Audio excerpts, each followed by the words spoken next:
I am just a student who's a member of the organization who believes it's important to spread the message, and I'm doing what I can to get our message out there.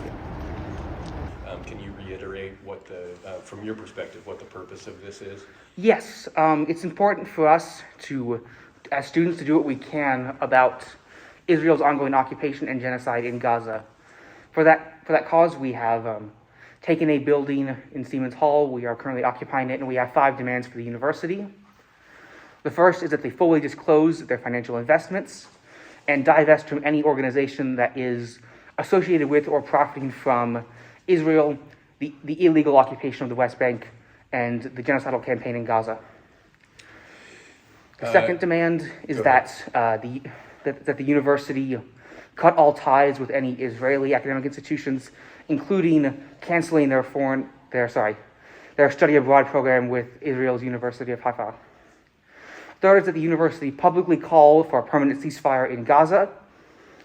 Fourth is that all students be released, no criminal charges should be pressed, and no academic discipline should be taken against the students. And the fifth is the removal of the university's time, place, and manner clause, which insists that students are only allowed to protest in means that are not inconveniencing to the university, and allowed them to call the cops on us on Monday night. So the communications office of the university has said that numerous laws have been broken, including vandalism and theft, property damage. Can you address their point there? So I'm not associated with any vandalism particularly. I know that about vandalism, we have been trying to tell people to do what they can to keep things orderly, keep the campus clean, not damage anything important. As for the graffiti, I would say that the damage to property has been extremely minor, especially in comparison to the damage to people done by Israel and Gaza, or even by the police done to our students on Monday night. I was told yesterday that the students will stay in place until either the demands are met or they're forcibly removed. Is that still the case?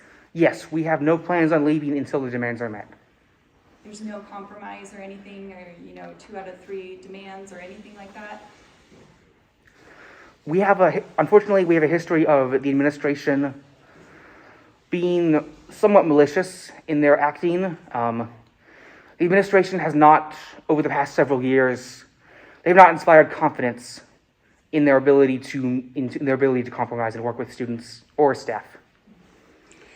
I spoke with a student yesterday who's concerned about missing classes, missing finals, and I know commencement is coming up.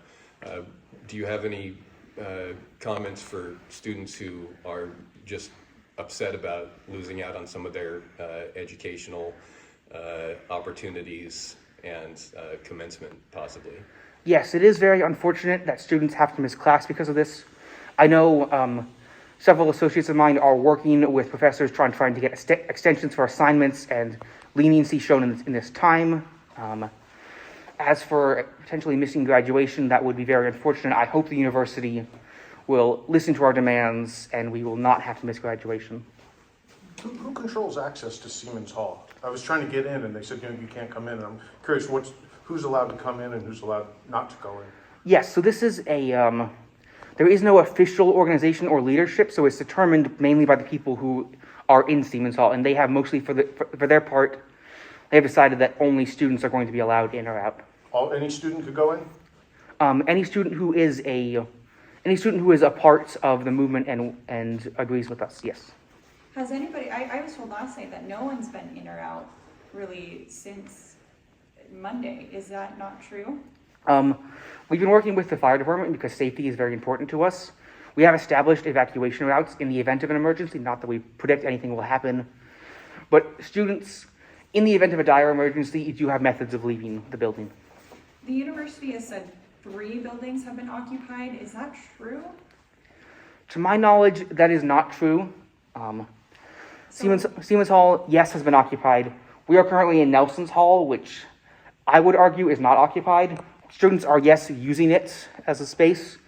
It is not being occupied. There, no one is currently staying in the building. People are free to come and go. It is mostly being kept open so people have access to a bathroom, because with the campus closed, this is the only public bathroom open on campus.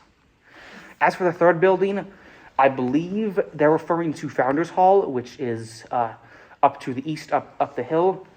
We listened to police scares. We heard reports about a supposed break-in earlier this morning, about maybe 4 or 5 a.m.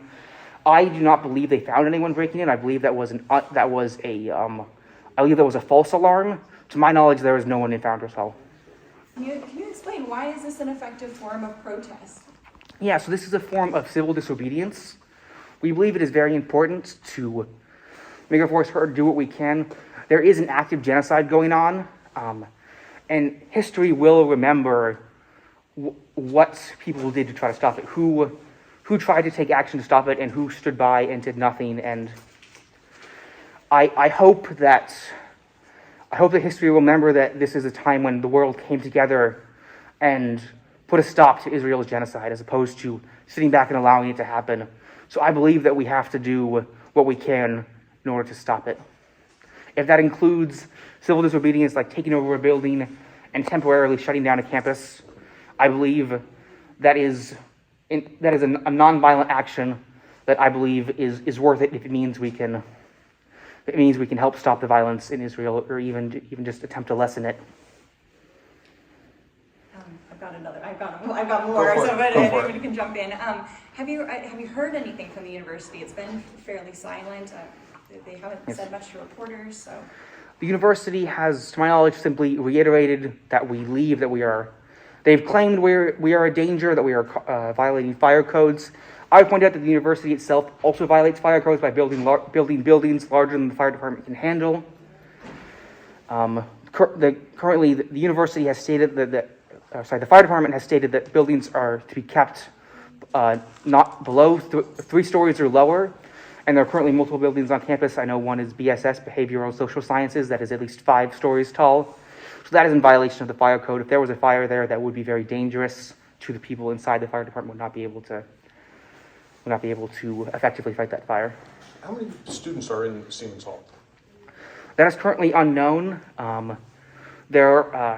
Estimates vary. Some people believe it is 20 to 30. Others believe it is closer to 100 or 150. And what are they doing in there? What do they do all day? I believe that is a good question. I've not been in contact with them. I know several people are on police scanners listening to police activity. We do believe the police will be back. As for what exactly, I know several of them are also working with bail organizations to help students who will be arrested. We're essentially we're preparing for the police to come back. So have you spent time in Siemens Hall? I have not spent time in Siemens Hall since the occupation began. Okay. Why not? Simply because, to be honest, I feel I can better serve by being outside. I felt it was important to have someone to speak to the media. I know a lot of people here are hesitant. And I felt it was important to be someone who was willing to speak to the media and spread our message, as opposed to being on the inside where they are currently. Currently, they do not want anyone from the media to be inside. Could you ask, why are people so hesitant to speak to the media? It seemed like they'd want to get their message out. Yeah, I'm not sure. I imagine some of them are distrustful. I've seen stories by Fox News calling us anti-Semitic, which is totally untrue. Many students in this protest are Jewish. One of my friends, who was one of the original members of the protest, who was brutalized by police on Monday night, herself is Jewish. So I think it's due to the unfair accusations that we are an anti-Semitic protest that is causing people to be hesitant to speak to the media. Have any of the protesters attempted to get in contact with President Jackson, and do you know if he's even on campus? President Jackson is currently not on campus. He has a long history of being inattentive towards crises on campus. In fact, that was a reason that during a demonstration by faculty yesterday, one of the professors asked the board to have a vote of no confidence on Jackson due to his absences in critical moments like this. Faculty have expressed concern about students or the protesters' access to the HR department, to private records. have you heard if they've been accessing those, and if so, for what reason? I have not heard anything about that. I know that faculty on the campus is actually overwhelmingly in support of our protests. We've had a document with over 160 faculty have signed in support of our actions, asking the university to listen to our demands and not send in the police again. If the police do come again, do you anticipate more violence? We are a fundamentally non-violent organization. We have not perpetuated any violence against the police, but at the same time, we are not prepared to leave if the police tell us to leave. And if that means the police will inflict violence on us, we believe that is the cost that must be paid in order to have our voices heard. There was one student who, it appeared during the last confrontation, suffered a head injury from perhaps an elbow from law enforcement. Do you know the condition of that, how badly they were hurt? I know at least one student suffered a concussion as a result of police violence. I know that there were no critical injuries. I know there are a large number of minor injuries, a couple major, but to my knowledge, there is nothing critical. Several students who were injured by the police are back and supporting the protests, even as soon as the day after.